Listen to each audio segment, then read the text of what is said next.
welcome to the pack here on KWOU Radio. I'm Ian Dexter, and I'm alongside Kellen Hughes and Gunther Bird for the first time in 2015. Actually, first show for KWOO in 2015. Guys, it's good to be back. How are you both doing? I'm doing well. Yeah, it's been good. A lot of sports action. Some of it's coming to a close, but yeah, a little to cover. A little awkward pause there, but we'll get the mojo back together here. We've been apart for about a month. I think our last show was like early December, maybe like December 9th or something. So it's been just about a month since we've been back together, and so many things have happened in the sports world, but most of all, of course, in the NFL. I think we can all agree that the NFL has been pretty wacky, and we had a pretty wacky weekend of wild card playoffs. So we'll definitely talk about that. But as usual, we're going to be starting out our show with Western Oregon Athletics. And to start, we're gonna go to the men's basketball team. So right now, just the two sports going on, men's basketball and women's basketball. I know track and field does some like preliminary stuff right now, and we're not really going to cover that until they start getting into their main season. But Western Oregon men's basketball, they've actually been having a great season so far. They're 11-3 right now, just the 3 losses, and they were actually at one point riding a 9-game winning streak. They won that streak started on November 22nd, so before the break, well before the break, all the way back in November. That was in the Woo Doubletree by Hilton D2 shootout, and then they continued that winning streak all the way until this past weekend. Actually, January 1st was their first loss in over a month against Seattle Pacific University. So this team has been just on fire, and I was fortunate enough I got to do the broadcasting for a bunch of the games over Christmas break, and they were against out-of-conference teams, and honestly these out-of-conference teams looked more like Division III teams than Division II. It made us look really good, but at the same time it was like, why are we playing these games? They beat Camasun College 94-59, and it just got worse from there. Multnomah University 110-61, and Capilano University 109-51. So the point differential got worse and worse for the opposing teams each game. But this team has looked really good. They lost to Seattle Pacific, then they beat Montana State University, and they've actually been ranked as high as number 4 in the NCAA Division II West region polls. So that's impressive. We've never seen them that high before since I've been here. I don't think in a long time men's basketball has been ranked that high, or a team in general, actually, for Western Oregon. So they will be back on Thursday. They're going to be at home here for the next 3 games. First against Northwest Nazarene, and then Central Washington on Saturday. And I know I'll be there for both of those games. And on Thursday, it's either going to be Gunther or Kellen, whichever one of you guys is available to do it. We'll talk about it more. But we're going to have one of those guys with me on the Thursday game. The Saturday game will be on KWVT, so they provide another person to do play-by-play. So I'll be doing color commentary for that game. And then there's also women's games Thursday and Saturday as well. So let's go to the women's side. And for them, not as good of a year, 4-7 overall so far, but conference play is just starting. They've only played 3 games in the conference, starting out 1-2. That's really where these teams makes or break your season. Honestly, you got to get into the playoffs, and then if you win that, you get into the West region. Usually, if you win, so they lost their first game of 2015 It's weird saying 2015. You have to get used to it for a little while. Against St. Martin's University, they lost that 69-58, but they'll be back at home here Thursday and Saturday against the two Alaska teams. So definitely tune in for those. The women's games both start at 5:15, and then I believe the men's are both 7 or 7:30. Okay, so we're going to go to the NFL. This is going to be an NFL-devoted episode here for the new year with all of the stuff going on in the NFL. But before we go there, Kellen has a little something he wanted to share about specifically the Blazers. And we know Kellen is our go-to NBA analyst here, part of the pack. But he's got an interesting story that involves the Blazers and the Westboro Baptist Church. Kellen? So, yeah, if you're planning to kind of go to a game on Saturday, the Westboro Baptist Church are going to be paying the Blazers a nice little visit at the Moda Center for actually a interesting reason. Did you know the Portland Trailblazers became the first professional sport franchise to support gay marriage?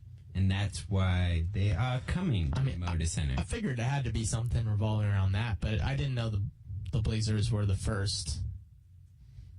So, like, are there other teams, or did they just recently become supportive? I remember they supported it, like, last year, so I'm assuming they're one of the first teams. There might be a couple teams, but... There might be more by now, but that's surprising, actually, that just last year was the first time, but... Do you know what they did to, like, show their support, which is why the Westboro Baptist Church is pissed off, I guess? Well, because they came out and they stated that they support gay marriage. They just said they did. Okay, I wasn't sure if they held, like, an event or something, but... Interesting. So, Westboro Baptist Church, they're going to be protesting for which game? The Saturday game. Oh, wow. Oh, man. That would be interesting. I kind of wish I was going to that just to see it. I know, right? Yeah. That's interesting. I've never seen a church really protest a sport or athletic. Well, this is a famous church that protests everything. Yeah, this is true.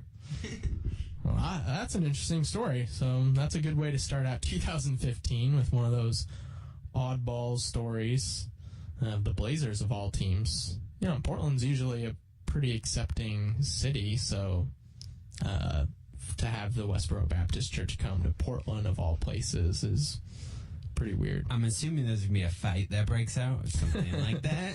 Yeah. I mean, sport fans plus this, I mean, you're begging for something to go bad. Yeah, I would agree. Okay, so we'll look into that. For those of you that don't know, we're probably just going with one show a week the rest of this term, at least for winter term.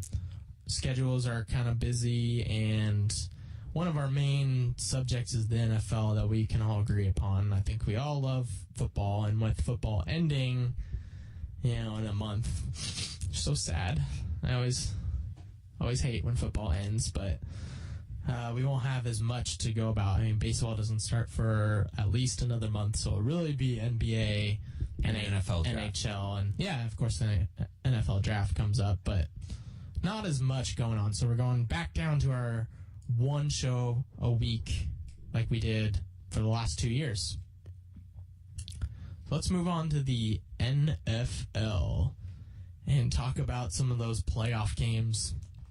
We're going to go in reverse order here and go from the last game that was played and then backtrack our way through. So we're going to start with the one that was obviously the most controversial, the best game, I think, of all four. Detroit at Dallas. Now, I don't know where to start because honestly, Detroit played really well in the first half, and then Dallas made a comeback, which happens a lot in games. But in the end, Dallas got a little help, and it sparked some controversy and some conspiracy theories about the referees being paid off by Jerry Jones. I don't know what you guys have heard about that. I haven't heard much about it. Yeah. Yeah, I think it's going to be a big issue. Mm-hmm. Well, I like reading comment sections. Like, so like the NFL on Facebook, and so when they post stuff, the comment sections are just rough. Yeah, they're rough, but they're so funny sometimes, like things that people come up with. So everyone, a lot of fans think, there's always memes about how it says the Dallas Cowboys, and it's just a picture of referees. Like, yeah. So I don't know. I'm skeptical to think, like, I don't want to believe that the referees can be paid off or anything like that. But at the same time, that was pretty bad. If those of you who didn't see, so the play pretty much, Lions have the ball. They're up by 3. It's late in the fourth quarter. It's 3rd down and 5. Stafford throws a pass to the tight end. It wasn't Ebron. It was Pettigrew, I think. He's going up for it. He's getting grabbed and pulled and by the defender, the Dallas Cowboys defender. The Cowboys defender doesn't have his back turned towards the ball, so he's obviously not playing the ball. He's doing something more called face guarding plus grabbing and pulling and some other things that are usually called as a penalty. And the ref threw the flag. The head referee announces it, and then they get together and they wave off the flag. And it was really weird. And the other thing that was weird for me was Dez Bryant running onto the field with his helmet off, which he wasn't even in the play. He has his helmet off and arguing with the referees on the field. He came way out, too, and that's something that automatically gets a 15-yard unsportsmanlike, like, immediately. And so it was really weird that not only did they wave off the initial flag, which was right, and a lot of the head referee for NFL came out and said that it should have been a flag. They didn't even call Dez Bryant, so it was weird. What did you guys think about it? Yeah, I was watching the game, and I would agree he was definitely face guarding linebacker on a tight end. That's going to be a hard matchup. Yeah. But with these type of issues, it's going to blow up in the NFL. Oh, yeah. Like the Fail Mary calls. Refereeing in the NFL is hard. And for a long time, I haven't seen a flag been picked up. I think that's one of the things that was really was such a big deal because they don't pick up flags hardly ever. Normally, they just follow through with it. Just go with it. But picking it up, especially in a crucial playoff game towards the end of the game. In a crucial moment, Dallas goes on to win the game, partially due to that play. And I'm not going to say that it was all the referees because really the Lions had a chance to stop them on 2 4th downs. They didn't. So it's hard to say about that the Lions lost because of this play. But if they got the penalty, even if it was just a 5-yard holding, which is what the head referee said that it should have been, at least that, even if it wasn't pass interference. It was a holding play that would have been an automatic first down. So, you want to say something, Colin? Go ahead. But I don't really subscribe to the theory. I mean, I get the call was atrocious and everything was bad, but I don't subscribe to the theory that if that call was made, then the Lions would win. I mean, I get that the Lions all kind of, they're hurt because of the game and they blame it on the rest because of this egregious call, but I think they could blame more in terms of their defense, in terms of Matthew Stafford. I think they have more to blame than just the refs. Yeah, and let's be honest. I mean, Matthew Stafford makes a better throw on that play. There's no way the defender can even do anything. I mean, he underthrew it. Pettigrew had to turn back to try and catch it, and the defender ended up in his face because he's trying to run him down. Yeah, I don't remember, but did the ball hit the defender in the back? I think it hit, like, was putting his arms up, and it kind of hit, like, the shoulder area, and the Pettigrew was trying to reach over him or something. And I'm pretty sure the Lions had the last drive. Yeah, they ended up with the ball afterwards. They still had the chance to win. Yeah. Just couldn't convert. Yeah. Yeah, I mean, they were up, what was it? I want to say 17 to 7, I think, at halftime. Yeah. Yeah. So they let the Cowboys come back. Excuse me, I'm having unusual fits of coughing here. Yeah, but it is funny because to go back to the week before against Green Bay and Ndamukong Suh, and we won't get into that too much, but the referees, not the referees, but the NFL took Ndamukong Suh's suspension and what's the word? Lowered it down to a fine. That's what I was trying to say.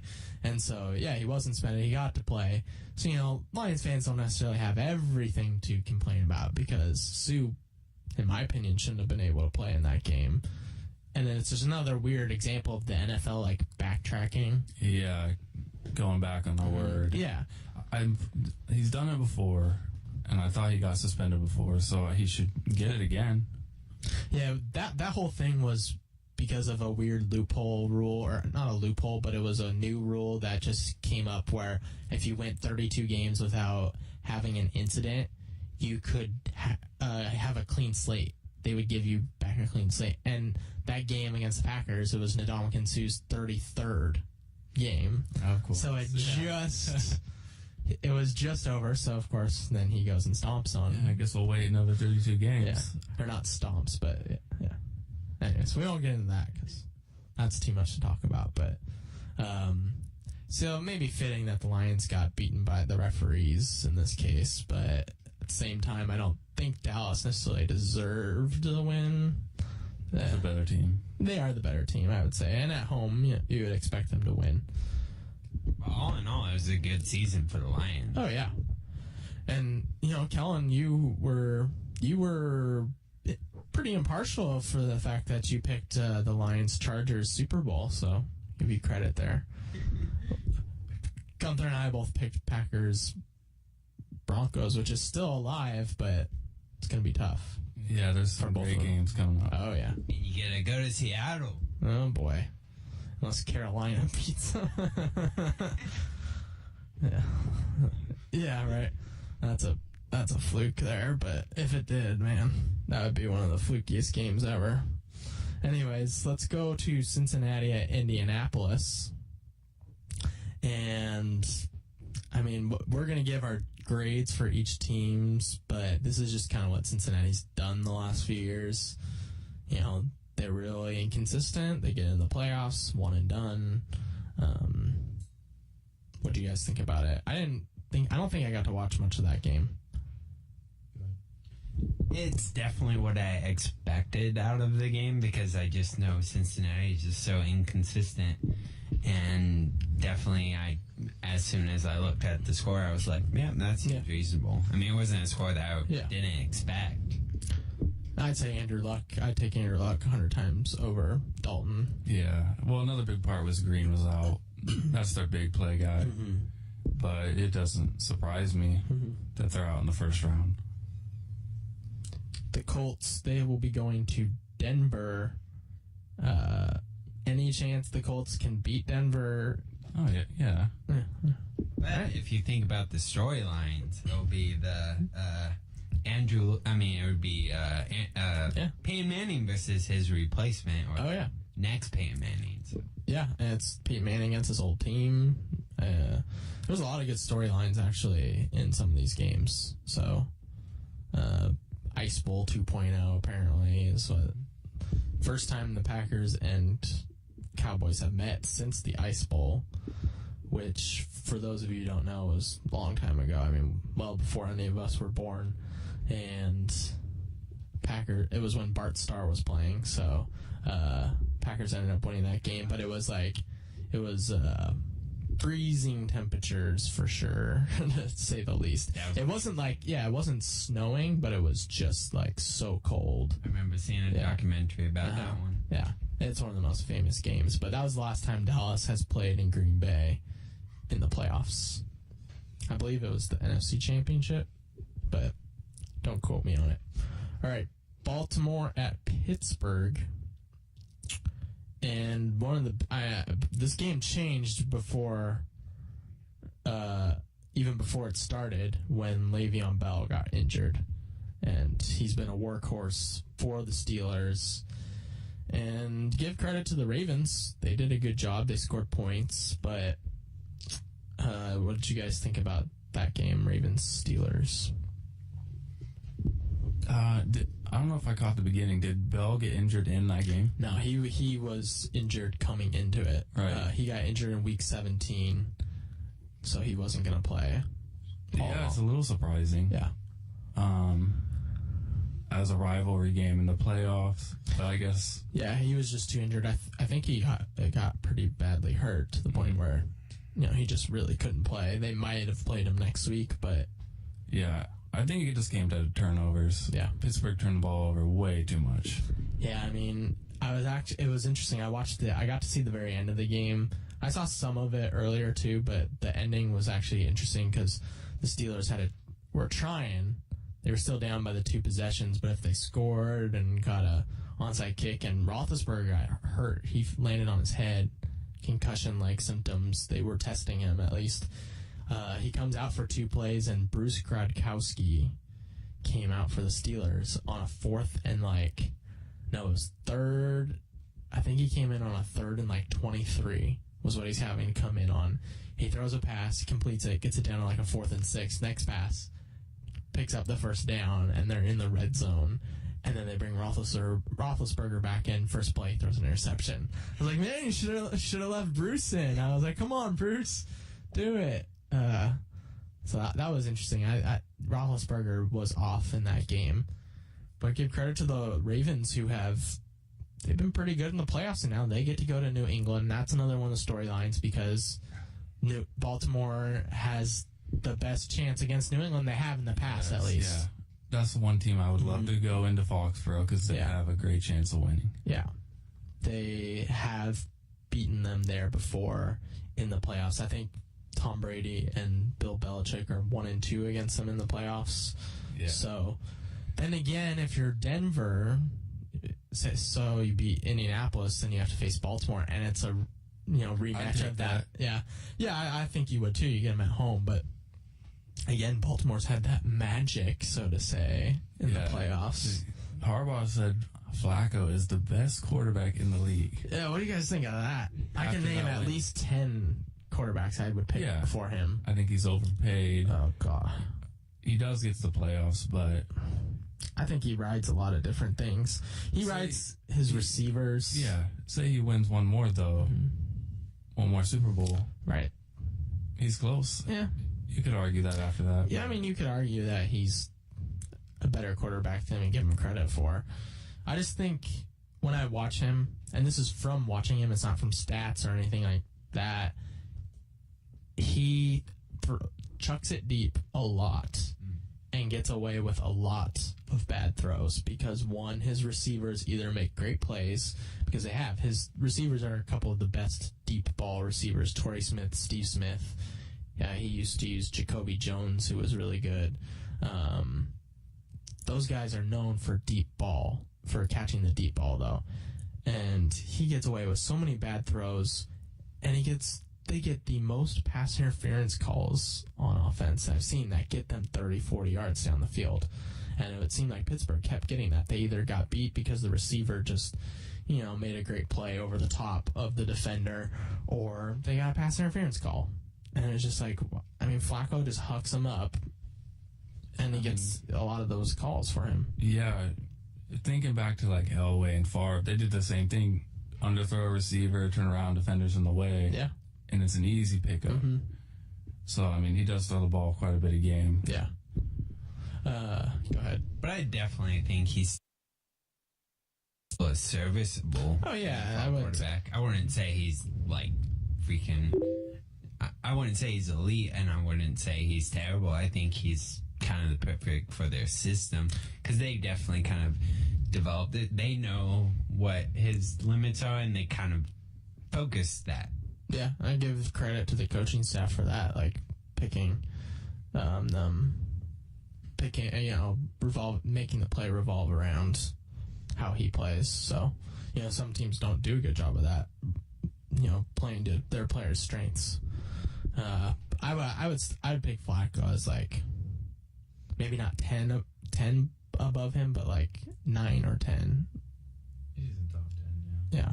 I pick him right on the edge. But he's definitely the 10 of the top 10. Yeah, exactly. Yeah, he's on the upper end. Yeah.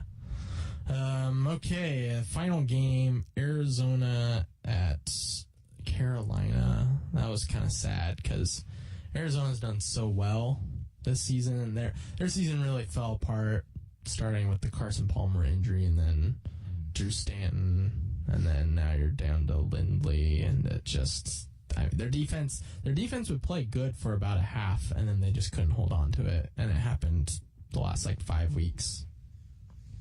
Did you guys watch any of that game? I mean, I watched a little bit, and then I was like, this is too sad to watch. Honestly, to me, it feels like it didn't even matter, because whoever won that, whether they went to Green Bay or Seattle, was not going to win their next game. So, just kind of a sad. Any bettors taking Carolina versus Seattle? No, I will not. I will not. That's why I wanted Detroit to win, because I wanted at least Detroit to go play Seattle, and we could take Carolina. But not going to happen. Okay, so now that's the little wrap-up of the playoff games. Did I even mention that Carolina won 27-16? So the winners... so our game's coming up. Saturday, it's going to be... is Indy Denver first game? Okay. Baltimore New England is the early Saturday game, yeah. And then Carolina Seattle is at night. I think that's ESPN, and then NBC is the night game, Carolina Seattle. And then the early game is Dallas Green Bay on Fox, and Indianapolis Denver. 1 p.m. our time. Hopefully this gets more competitive, because the wild card wasn't really competitive except for Dallas. Except for Dallas, yeah. Exactly. I think it will. I think Baltimore New England's going to be a good game. Indy Denver could be a good game. Dallas Green Bay, of course, is going to be a good game. I mean, really the one blowout that I could see is the Carolina Seattle. And, I mean, Carolina's been hot, so you never know. Their defense might keep it a close game.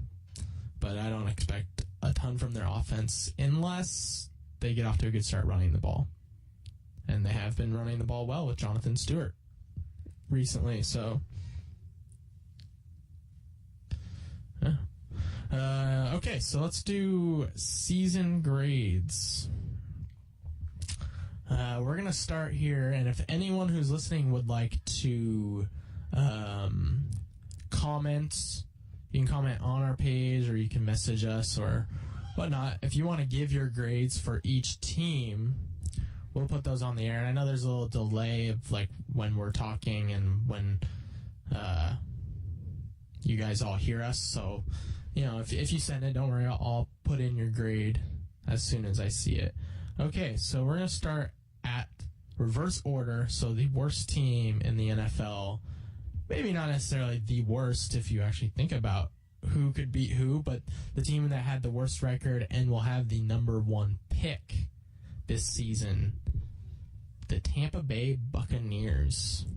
And I heard rumors that they would be kind of a dark horse team this season. Didn't really happen, but so they have a chance at picking Marcus Mariota or Jameis Winston, but I'd take Mariota right now for sure.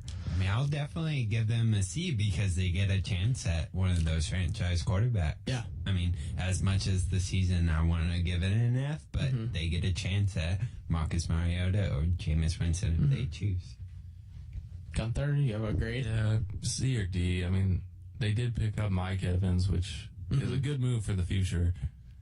But things like defense and the running game, like Doug Martin, you expect a lot out of him after some big years, and he was kind of just quiet.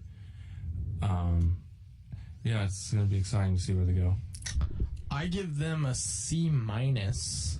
I'm kind of in the same boat as you guys. I didn't grade them as hard because I heard dark horse, but I didn't really expect a huge season from them, and I think they were really hurt by inconsistency at the quarterback position. They signed Josh McCown, who didn't really pan out. They have Mike Glennon. They used kind of both of them. Neither of them really worked out. I think they have some good core pieces, like you said, Mike Evans and Jackson. He was on San Diego. What's his first name? Vincent Jackson. Yeah.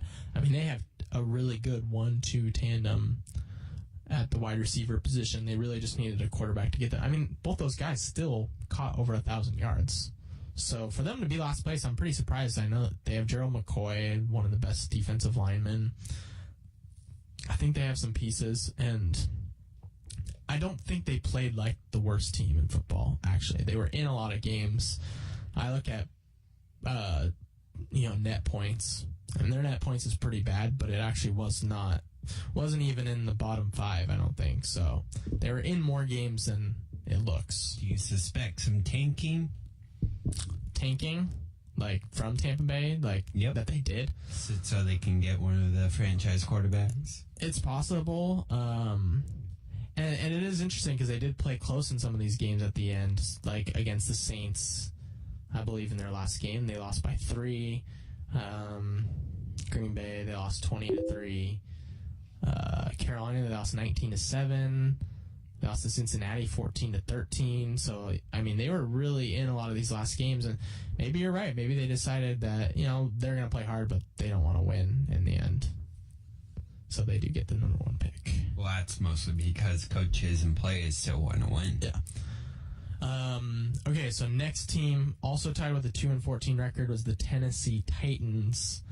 And I give them a worse grade. And actually, I got just a message from Russell Rolog, and he said Tennessee was the worst team. And I actually agree with that. I think they were the worst team. Definitely. They lost 10 straight at the end. So I think they won week 1 against Kansas City to end 2-14. So you lost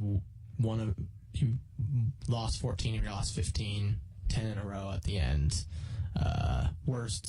Second worst point differential, negative 184. I gave them a D-. F. I mean, they're just... Yeah. It seems like they got nothing going. Yeah. You don't hear much about them, nothing exciting. Only reason I gave them a D- was because I didn't expect them to be good anyways, so... Someone's got to get an F. Yeah. No, there will be. Could have maybe give an F plus? Yeah, you can give them an F+. Because I didn't expect much from them, but Yeah. to be honest, that's just a terrible season. Yeah. It doesn't make you feel really much better to get an F+, but it's not an F, I guess. So, all right, Jacksonville Jaguars. This was a team. They're still bad, but I think they have a chance to improve. Maybe. I definitely would give this team a C because this is a team that knew they weren't going to be good, and they sat like Blake Bortles for most of the season. So I think they wouldn't deserve a worse grade than that because they expected to be as bad as they were. Mm-hmm. Yeah, I'd probably go with a D+. It's just one of those teams that has been in the rebuilding phase for too a long. couple of years. Yeah, they're picking up young players. Soon enough, you'll get some guys that work out and get your program going. Yeah. But I definitely think this Jacksonville team is more primed to actually rebuild because the organization is just more committed to a rebuild. Like they wanted Blake Bortles sitting because and they gave their general manager and head coach job security so they could do that. So I think this is a team that's committed to rebuilding now. That's a good point. Yeah, I agree. Their defense was actually not bad. Their offense was the worst. They scored 15.6 points per game. So that pretty much says it all. They need to still work on the offense. Maybe start with some offensive line pieces. I know it's not the pretty pick, but look at all the teams that take offensive linemen in the first round. They jump up a lot faster. Blake Bortles needs time. He might think he needs someone to throw to, but he's not going to be able to throw to anyone if he's getting sacked every play. Look, Cowboys are a prime example. Look at that offensive line now. So I gave them a C+. I was a little nicer because I didn't expect a lot, and I thought they actually did okay. So, let's go to the next team, the Oakland Raiders. They also finished 3-13. Had some decent wins down the stretch at the end. They ended up beating Kansas City, San Francisco, and Buffalo. They finished their season 3-3, so don't look so bad. Yeah, I'd probably give them a C-. It would have been worse if they didn't finish like that, but towards the end they started, winning games. And with a rookie quarterback, that's what you want to go into next season with a little bit of know, like, he can get the job done. Maybe get some more pieces in the draft. Yeah, I think Khalil Mack was I think their top 2 picks were pretty good. I mean, you got Derek Carr in the second round, who turned out to be, arguably the best quarterback out of the draft in his first year. I think Teddy Bridgewater was pretty good in the games he played too. But Carr showed he still looked like a rookie, but he showed a lot of good plays. He's not going to be like his brother. No. Yeah. And then Khalil Mack was a beast. And he's going to be really good on that defense. So I think they just need to keep building through the draft, which is something they haven't done in the past. So I gave them a C. So a little under the Jaguars, but we could reverse those. I wouldn't feel too bad. RJ, go ahead. I would give them a C plus because I don't really expect them to. I actually expect them 0-16. I think the 2 wins is actually. The 3 wins is actually a benefit, and I think they have pieces to build on. And I think as much as Al Davis was respected during the time he was running, he was definitely a detriment to the team, and so this is definitely. It's hard for a team to rebuild from a team that was built like they were built, and I think they're making steps to rebuild. Okay. New York Jets finished 4-12, so they will have the number 5 pick. I never was fond of the Jets this season, so I gave them a D.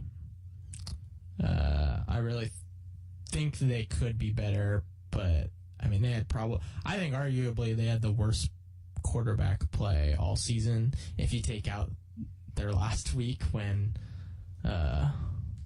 Geno Smith he had a perfect passer rating or something. Like, where did that come from? I guess. Yeah. Where did that come from? Was that in week 17 or was it? Or okay. Really? Yeah, I was hoping they lost, so we got number 1. Yeah, they almost beat them. Again, New England or the Jets. D for me. What do you guys think? I'd agree. The quarterback situation is just horrendous right now. They do have a little bit of talent, but without quarterback play, your offense is quiet. It didn't seem like they had much of a running game. And the coaching, I think it comes down to with this team. And Rex Ryan is gone, right? I am correct. There were so many coaching changes, I just had to make double check. I would definitely have to agree with the D. Out of any team in the NFL, this has to be up there in the teams without a lot of talent. Yeah. I think their defense did all right, but their offense just looks like a mess. They scored 283 points on the season, which was more than the teams that we spoke about before, but still not a pretty number. Okay, next team. This was one of the worst grades I give the Washington Redskins, who finished also 4-12. But I think the way they've handled their whole thing, going back to, I'm blanking on his name, but RG3? No, not RG3. The coach before. Oh, Gruden, huh? Shanahan, yeah, Mike Shanahan. Thank you. It's gone back to all the way back to that point, and I don't know if it's something wrong with RG3, but it was a really abysmal season. Every time you hear about him, it's just like ugh. So I gave him an F plus, almost an F, but yeah, I could F plus F. Yeah. They did look good. I think they should have kept McCoy in. I don't think RG3 is ready yet, and they threw him in there because he has had some good seasons and good season. Yeah, his first season, but he just needs time after the injury, to get back into the system, work his way back with the receivers and everything. But it still was a pretty bad season. Yeah, with the way teams are so careful with players that are injured nowadays, it's been really weird to see how they've handled RG3, because he's come back too early, I think, every time. And he keeps getting hurt. He comes back really fast. And they, honestly, I thought they should have just sat him down for the rest of the season, let him come back next year, fresh, recovered, hopefully healthy. I would definitely also agree and give them a straight F because, well, it's also with the NFL because those dual threat running quarterbacks, they have been kind of edged out of the league now. Colin Kaepernick is pretty much not an issue. Those dual threat quarterbacks are not. I mean, the only one who's still good is Russell Wilson, but that's because he only runs when when he has to, not run when he wants to. And that's why we're seeing RG3 having all his failure and the chemistry issue with this team is just unbelievable. RG3 is just a terrible leader. I think a theme I've seen with a lot of running quarterbacks is they're not good decision makers. And Russell Wilson, the difference between him is he's one of the best decision makers. I mean, he does not make a lot of mistakes. I mean, he'll be smart. He'll throw it out of bounds. He'll slide. He'll run out of bounds. You know, he'll just pick up little chunks. You never see him get hit. No. So that's the difference, like with RG3 and Kaepernick, and they're just bad decision makers. You might have all the talent, but I mean, they could do it. They just need to play smart, put the work in. I mean, like Kaepernick has all the weapons in the world, but he is below par. Yeah, definitely. It's all about kissing those muscles. That's right. All right, this is coming up here, my worst grade for the season. You guys ready? The Chicago Bears. I know it's a division rival, but come on, they were of all the teams that we've listed so far, we're supposed to be a lot better. The finish, you don't know. So I gave him an F. I gave him a straight up F. I would agree. They did not live up to the standards they were given, especially in that division. They didn't start too bad, but things like injuries came up, and it was his first year coaching, right? I think he coached last year. I think so. Oh. Either way, I thought it was his second, but they just seemed off. Yeah, like no chemistry with this. Yeah, he did because they had the explosive offense last season, and it was like his offense that he brought in. I mean, they still had the weapons. The receivers were a little banged up. But they still had it. Great running back. I mean, Cutler really should be doing better in that system. Yeah. People argue he should be elite, but he hasn't proven it yet. He has talent. Again, decisions. I'm definitely giving this team the worst grade. I'm giving them a F minus in times infinity because we expect this team to be great, and this team just terrible. They had the highest expectations. I mean, they were supposed to battle with the Packers for the division. Be a 10-6, 11-5, maybe better team with all the talent they have.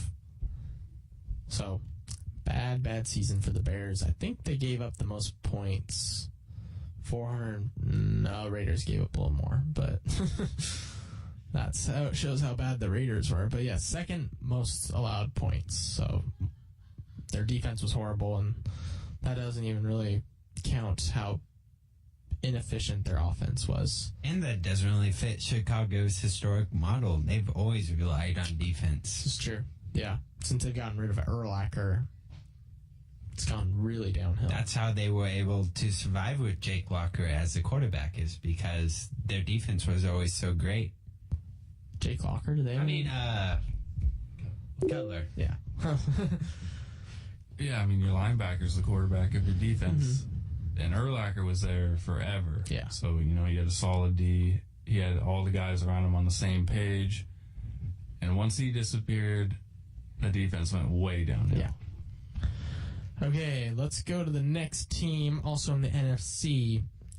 This is surprising, and we'll talk about this, but the Atlanta Falcons 6-10, tied with a few other teams, but I wanted to give them a better grade, but at the same time, the expectations, so I gave them a D+.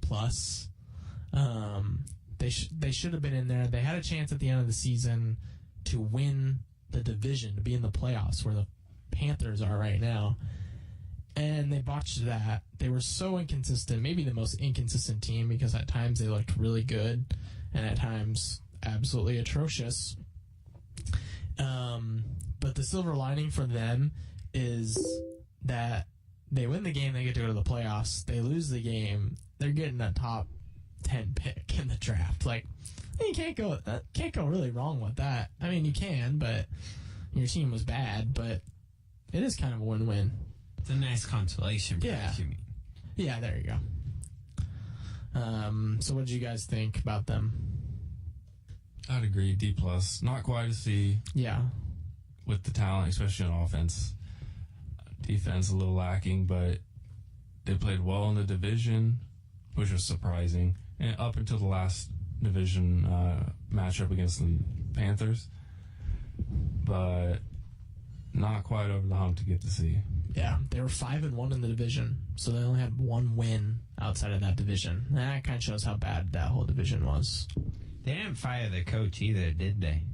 I think they did. Yeah. I thought I saw that. It made sense. It was time for him to go. Yeah, but I definitely would agree with the D. I just think, I mean, especially with a quarterback as elite as Matty Ice, like, Yeah. you should do better. Yeah, Matt Ryan, I'll give credit. I mean, I thought he played pretty well this season for how bad the team was. And he makes some mistakes. He didn't play good against Carolina, but I think he could be a really good quarterback. Yeah. They're just like the Bears. They had a lot of expectations, and they just ended up, even in the worst division, they couldn't get it done. And you're right, they did fire him. Yeah. New York Giants also 6-10. The Giants, again, the expectations. I feel like there's always expectations for the Giants, but I didn't rate them so hard because I thought they played some decent football at times. Their point differential was only -20. They did a little better at the end, so I gave them a C-.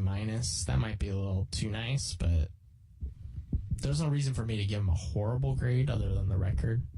Yeah, they kind of have the same, high expectations, but you got a 2-time winning quarterback and arguably rookie of the year.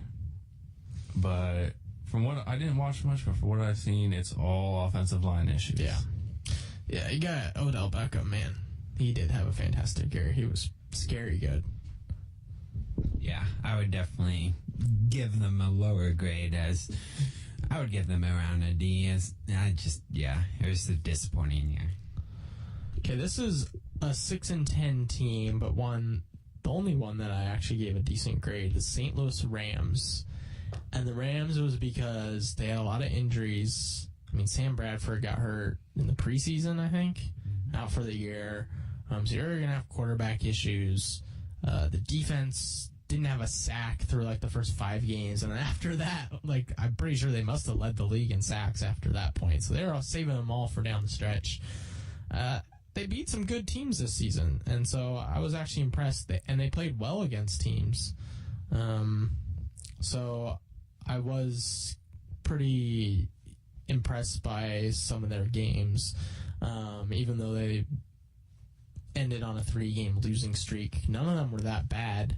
12-6 against the Cardinals, 37-27 against the Giants, 20-6 against the Seahawks. Their offense just really needs some work, but their defense is there, I think. And they had those 2 straight shutouts against the Raiders and the Redskins, which, I mean, those teams aren't that good, but still shutting out any team is hard to do.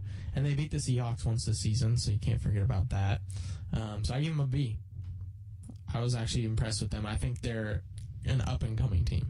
I would definitely agree with that. I mean, that team played tough. They beat Seattle.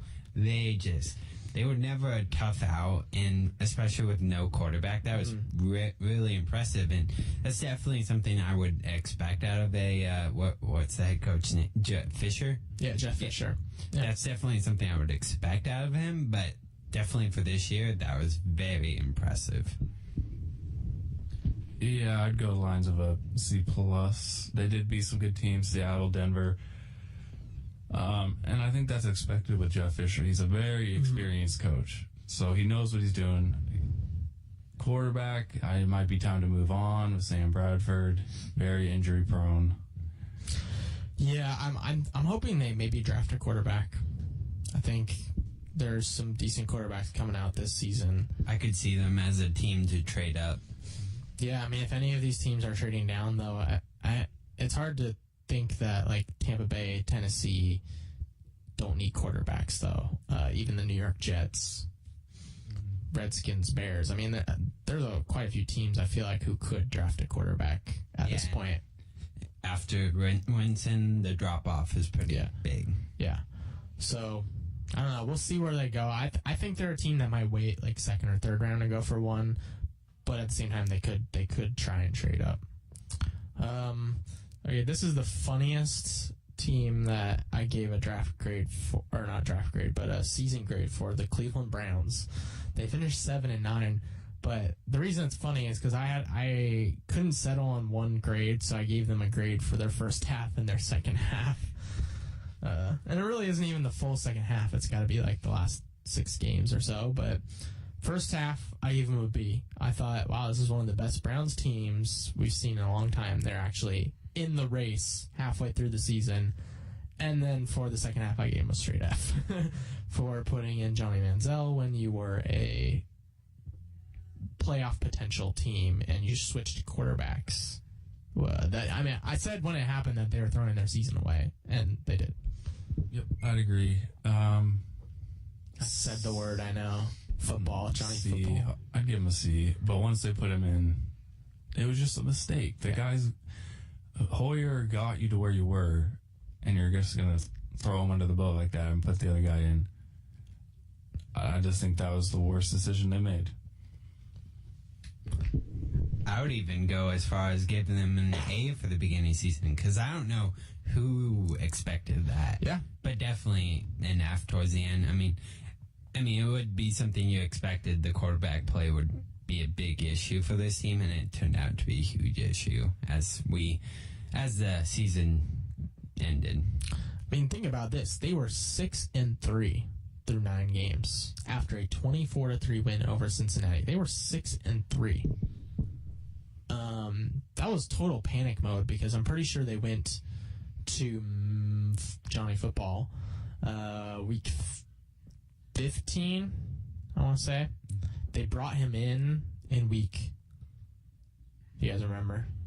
I thought it was earlier than 15.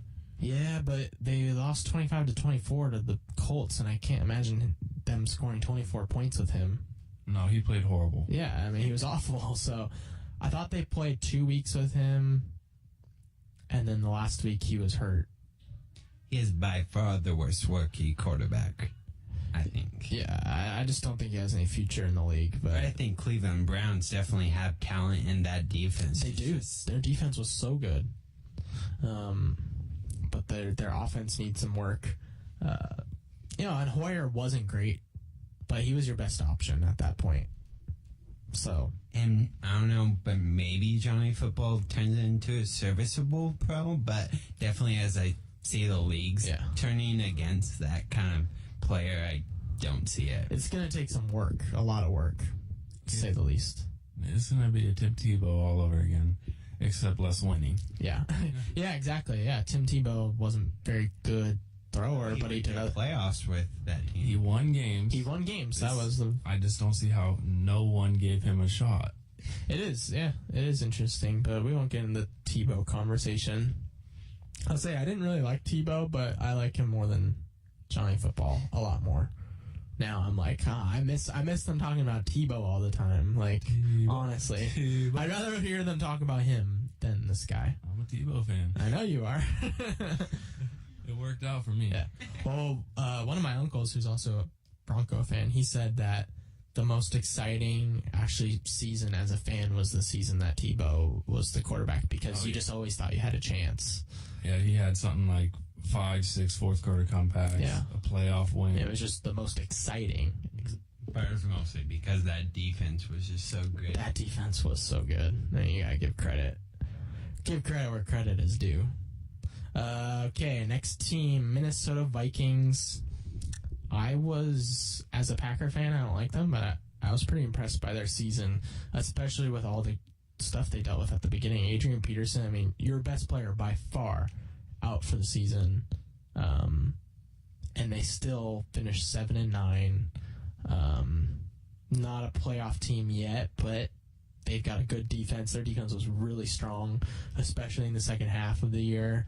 And, I mean, they gave the Packers a good game in Minnesota. They got blown out earlier in the season, but they seemed to get better as the season went on. They got together more, and they beat some of these other teams that are right around the same record as them. So I gave them a B because I didn't expect anything, especially with Adrian Peterson gone, and they did a pretty good job. C+. Yeah, I'm just looking forward to seeing how Bridgewater and Adrian Peterson go together. Yeah, and you think It's gonna be a scary offense. Peterson will be with the Vikings next season?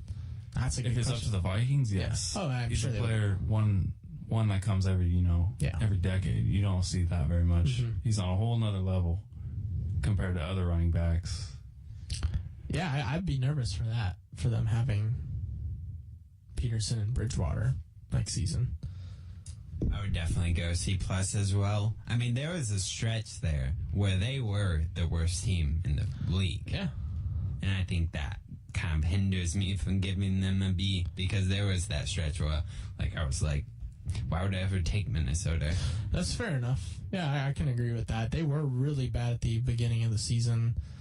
They did beat St. Louis in week 1, 34-6. But then the Green Bay game kind of set the tone for how they were going to do. But towards the end of the season, their last, after their bye week, yeah, they were pretty good. They beat Carolina. They beat the Jets. They lost to the Lions by 2, Packers by 3. They lost to Miami by 2, and then they beat Chicago to end the season. So, I mean, they were in all their games. Okay. New Orleans Saints. It's funny, I like looking at the grades I give for teams with the same record, but, it's how you play to your expectations. Give the Vikings a B, and then I'm going to give the Saints a D+ with the same record. Really, because the Saints should be one of the best teams in football. They should be a top. But their defense that was so good just a year ago or 2 years ago, and everyone was bragging about Rob Ryan and what he's done with that defense, and suddenly it's nowhere to be found. Yeah, they were great, and then they were the worst we've ever seen. And this year was just awkward for them. Yeah. I mean, I don't know what went wrong. It seemed like they have most of the key guys they need. They just could not win games.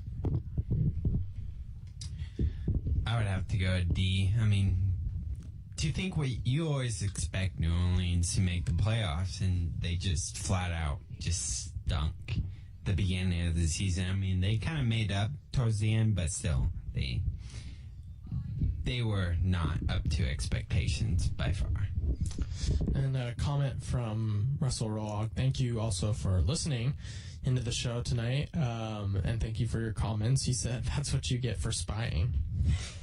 So, my uncle. Yes. So, that's pretty funny. The Saints, for all their issues. Carolina Panthers, 7-8-1, won the division. And I'm giving them a to be determined, but to this point, I give them a C+. Because really, they don't have any business being in the playoffs. But winning a playoff game is still good. They've won 2 winner goes home games. They beat the Falcons. They beat the Cardinals. They weren't that impressive of teams that they were playing at that point in the season, but they still won, so I'll give them a C+. And to be determined, I mean, if they beat Seattle, they somehow not find their way in the Super Bowl, obviously you gotta give them a good grade, but I wouldn't take them in the Super Bowl, but I'd take them beating Seattle. Yeah, the whole AFC is like, going, please, Carolina. But at that point, if Carolina's in the Super Bowl, if they just beat Seattle and Green Bay or Dallas, then you got to be kind of scared of them. It's like, dang. Scared of no one. What? Except New England. That's right. Okay, so what do you guys think? I'd agree, C+. Yeah, and you can give them a to be determined because really, it does depend. But I don't think they're going to beat Seattle, so I'd give them a C+ anyways. I'll give them a B- because it was a tough year for Carolina. They had a lot of crazy things happen, like the injury from the car accident, and it was a tough year for them. Maybe the car accident, maybe something happened in it. Like, he had a revelation. Yeah. Conspiracy theory time. Conspiracy. Okay. It's funny, we're doing Carolina now, who's still in it, and then we've got like 8 more teams to do in a row that are out that didn't even make the playoffs. It's just funny, the order of these things. Miami Dolphins, I thought they had again, this is an inconsistent team. I thought they had a good year at times and then had a chance at the playoffs, so I gave them a C+. I wasn't going to grade them too hard. They're right in the thick of things. They finished 8-8. 500 team, you get an average grade. Yeah, Dolphins, I'd say a B-. Yeah. They played pretty well. Yeah. I think they have a chance to be good, but they got to get past New England. Yeah, some of the other divisions just had better teams. I mean, you could argue win 1 or 2 more, you're in. Yeah. But with divisions like Pittsburgh and Baltimore getting 2 teams in there. Yeah. I would have to agree with a B-. I mean, it was a decent year for them. It's just, you can't get past New England. They would just do good. All right, let's move it along now. It's 5:17, so we did start late, but try and get through these. And the last ones are really all going to be to be determined anyways. So San Francisco 49ers, I gave them I was nicer. I shouldn't be so nice. I gave them a C- because they did still finish 8-8. And although they are projected to be a playoff team, they didn't finish 4-12 or something. They won half their games. And the Harbaugh whole issue was really bad for a while. And I actually felt like it ended okay the way it went. And that they kind of just parted ways and it was kind of a mutual thing. And so I think there is still, even though I don't want there to be, there's still hope for the 49ers in the future. But Kaepernick is kind of the one thing holding them back. His play. I mean, if he plays better.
Football because his method aligns with that, but in the NFL, that kind of method of coaching where you're very angry and very punitive, that eventually wears thin when you don't win a championship, and they're just like, why should we listen to you? I mean, you're not helping us win. And I think that, the team did all right for that kind of year that kind of situation was unfolding, but yeah. I think that type of style worse than anywhere, in my opinion. If you notice, he kind of stays places 4 or 5 years, and then he just outstays his welcome, kind of. I feel like he's going to be back in the NFL in another 4 or 5 years, I think. He'll go to Michigan. He'll do well in the first few years, and then I think he'll leave again. Yeah, I think he'll go back. Don't think it's the last we'll see of Jim Harbaugh, especially because his brother has won a Super Bowl now against him. He's gonna want, a chance to do the same. Chances he had 3. It's true. Although, don't feel sad for him. He's making a pretty. I don't feel bad. No, poor Jim Harbaugh making $10 million. Okay, Buffalo Bills. I give them a B-. Similar to the Dolphins, I give it a little better though because they beat some better teams, I think, down the stretch. And I mean, if not for that one loss to, who did they lose to right at the end? That knocked them out. They might be in the playoffs right now. They lost to Oakland. They lost by 2 to Oakland. I mean, their ending schedule was pretty tough. Denver, Green Bay, Oakland, New England. They ended up winning 2 of the really tough games, and it was like, wow, really good end of the season, but they lost to Oakland, and so they spoiled it with the loss. So, and I mean, fair enough, New England didn't really play their starters for that whole game, but they played good against them in the first half, so they were winning that game when the starters were taken out. So I give them a B- because I think they are an up-and-coming team, and I didn't expect even this good from them at 9-7. Gentlemen? I concur with that. I think they had a okay year. I mean, they beat teams that we didn't expect them to beat, and I think with this Buffalo team, that's better than what you expect. Mm-hmm. Yeah, I'm gonna agree. B-. Still a very young team, but yeah, they played great this year for especially the division they're in. Won some good games. The quarterback position will be a key thing for them to look at. Yeah, coming up. They still have E.J. Manuel. We'll see if he can improve, but that'll be really. I mean, their defense is stout, really is, and they've got Sammy Watkins, a really good young receiver. So, okay, Houston Texans. I kind of put them in the same boat because they were last place team last season. They finished 9-7 this year. I thought they were one of the worst teams that have finished last place in the NFL that really have ever had it, because they went from being a division winner. It was just a mess there for a while, but they've rebounded. J.J. Watt, I mean, a defensive player getting MVP voting, impressive, and they miss out on the playoffs because Baltimore is able to beat Cleveland by minuscule number at the end, so they would have been in. So I gave them a B- as well, same as Buffalo. C+ for right now. It's going to come down. They need a quarterback. That's all they need. And possibly a receiver coming up with Andre Johnson. Yeah. Their number one guy. He's getting old. Yes. But the defense is looking good. It seems like every other year they're up and they're down. They're up and they're down. 2-12, and then, the year before they're 12-4. So, I don't know. I can never tell with this team. Yeah. I would agree with the C+. I mean, I would agree with the notion that this was the worst team. I mean, this team had a lot of talent, and that quarterback play just was not there, and they suffered last season for it and suffered a little this season for it. Okay. I'm going to group these next two teams, the Kansas City Chiefs and San Diego Chargers, together because I gave them the same grade. Gave them both C+. They come from the same division. They both had an opportunity to make the playoffs at the end of the season. They didn't. San Diego's was a little worse because they won and they were in. Chiefs needed some help. They won, beating San Diego. Yep. They kicked San Diego out, much to the happiness of one member of the pack in here. But yeah, I gave them both C+ because I expected better from them. And although they had a decent season, I still expected better. I expected wild card. One of them should have been a wild card. You give them both C+? Yeah. Yeah, I could go with that, especially the Chargers. Yeah. It seems like, Phillip Rivers, maybe this is his year, but he never can get over through that. the season, they were looking like an easy playoff team. Right. But the Chiefs, on the other hand, the one thing that kept them from getting a B in my book was the 0 touchdowns to receivers all season All long. season. I know, and I'm the Chiefs in a Madden connected franchises, and I threw a touchdown the first game to my receivers. I was like, this isn't that It's hard, not guys. bad, Come on. I mean, Dwayne Bowe's pretty good. I would have to I would agree with the Chiefs grade of a C+. I would have to give San Diego a C- because, I mean, I guess now that I look at it, they definitely played teams when they were at their worst. Like, they played Seattle when they were at their worst. So I could see with giving them a better grade, but then again, it was just such a disappointing end for them. Yeah, I think your grade more is about their ending more than anything. I mean, if I was splitting it into two halves like I did with the Browns, then their first half would be a lot better. I mean, they were one of the best teams in the first half, and then the second half definitely a lot worse. Got blown out by Miami. Yeah. Okay, so now we're getting to some of the better teams. I think only one of these teams did not make the playoffs. So we'll start with Baltimore. Actually, let's start with Philadelphia. I mean, it's the reverse order. Philadelphia is apparently ranked higher, but Philly's going to actually be picking lower than the Ravens. So with the Philadelphia Eagles, I gave them a B-, even though their ending to the season was not good.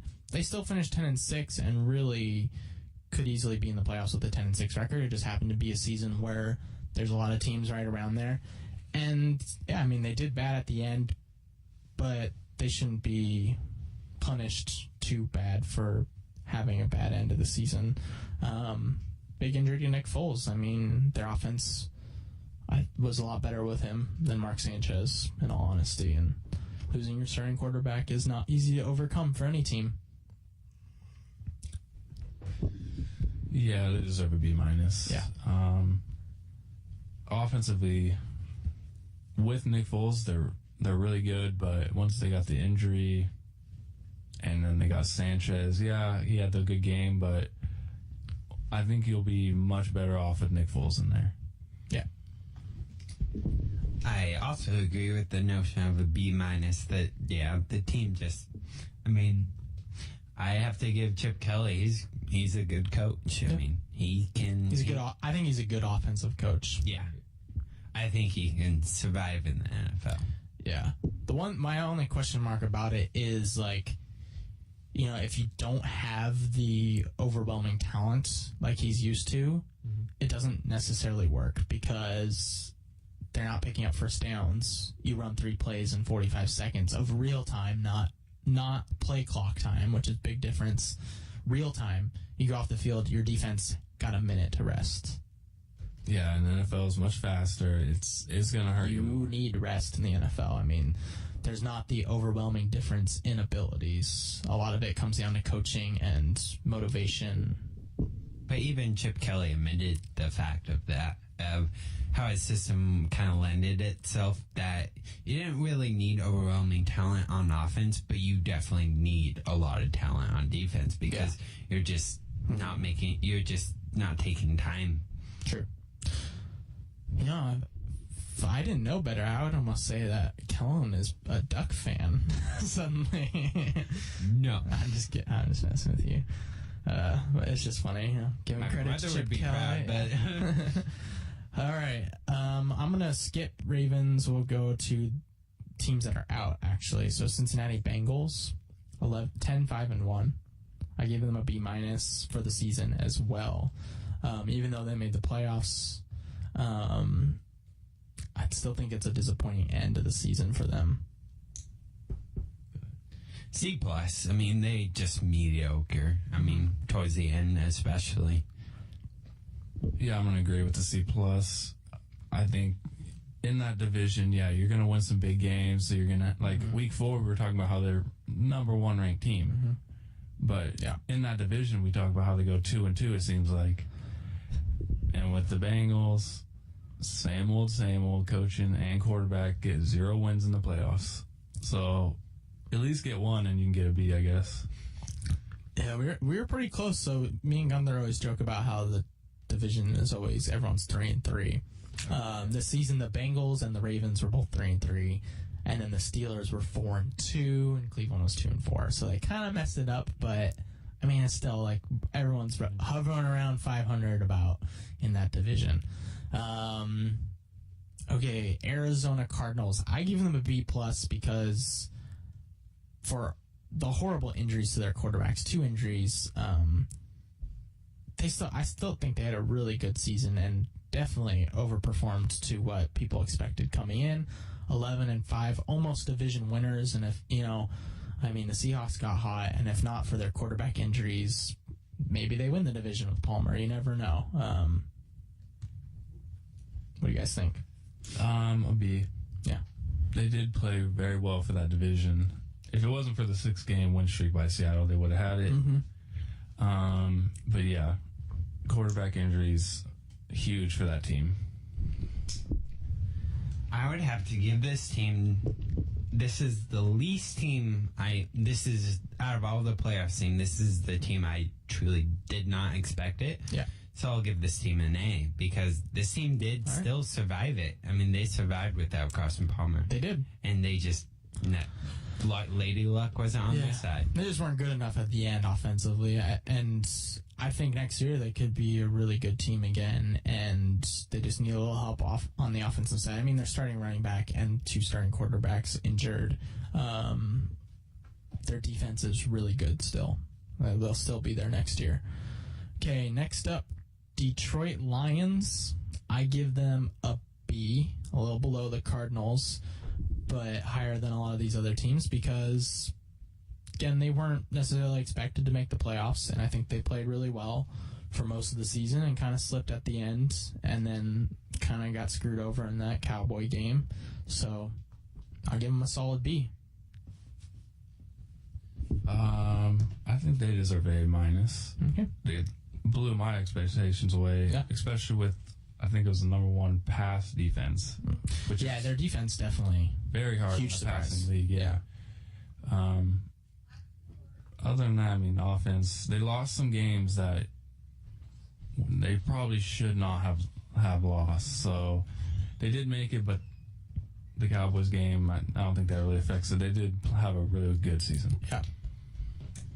I would have to go with a B+. I mean, this is a team that definitely had talent coming into the season. Mm-hmm. Before the season, the coach was just atrocious.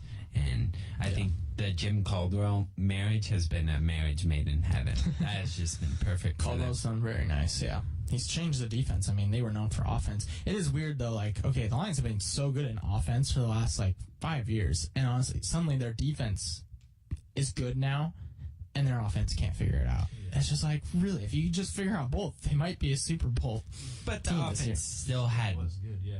But the offense still had issues before when the offense was still really great. I'll give you. Never had a running game ever. Yeah. I mean, Reggie Bush kind of, but this year it kind of came to light. Their offense just was way more inconsistent this season than it's been in the past, in my opinion. Okay, so Pittsburgh Steelers, the last team that was eliminated, and then we'll have our final 6 teams still in the hunt. Or not, 6, 8. So Pittsburgh, I also gave a B. I gave a B to both them and Detroit. Because Pittsburgh really, again, they would be so good and then so bad sometimes. But they still made the playoffs. They won the division. So you got to give credit where credit's due. I could even go up to a B+ for them as well for winning the division. But what do you guys think? C+. C+, all right. Yes. After seeing them finish pretty strong with a great running game and the number 1 receiver in the league and an experienced quarterback who's already won 2 rings, I expected a lot more once they got in. Overall, they didn't really outplay, the Ravens and the Bengals. They did win it, but I just don't think they deserve I can see that. a very high grade for overall season play. Okay. I would definitely have to agree with the B+. I mean, out of all, I just didn't see the talent on this team to win as many games as they did. I mean, I don't really think they had a lot of talent. I mean, but they definitely impressed me. Yeah, I think you can go either way, but I mean, they were the division winner, which is why I give them a higher grade. I mean, they proved to be the most consistent out of that division, except for the Ravens are still alive, but... Okay, so these final games I have all to be determined because, honestly, depending on how their last games go is going to change how their season goes, obviously. So I'm going to do mine quickly. I gave Baltimore a B to this point. I don't really think they even deserve to be in the playoffs, but they won their first game and they have a chance to keep going. Kind of like Carolina. I think they lucked into the playoffs. San Diego got beat by Kansas City. They barely scratched out a win against Cleveland. Indianapolis Colts, I give a B+. They won the division. They were the best team in that division easily. They kind of coasted towards the end, but they won their first game, so they're in it. And then the remaining 5 teams, Dallas, Denver, Green Bay, New England, Seattle, I all give A- to, because at this point, you can pick one over the other. I mean, you can make arguments for it, but until the games are settled, they're all going to... All of them will have an A- season, except for if they ended right now for making this far. Whoever wins will obviously be higher. So, I mean, whoever's in the Super Bowl will get A's and A+ and championship games. So, that's how I see Unless it's it. Carolina. Unless it's Carolina. Well, yeah, I know. Carolina, I would bump them up to a B+. I gave them, what? A C+, yeah. Oh, yeah, if they won the Super Bowl. Okay, yeah. Fair enough. I wasn't even thinking that far. They win their next game, but yeah. All right, so you guys kind of agree with that overall, that thinking, but we'll... All right, so 5:37 now, and we just had a couple fan questions in for us, so I'm going to read those and see what you guys think. So, question both from Russell Rolog. Who is the MVP? And he said, please not Tony Romo. Tony Romo stay.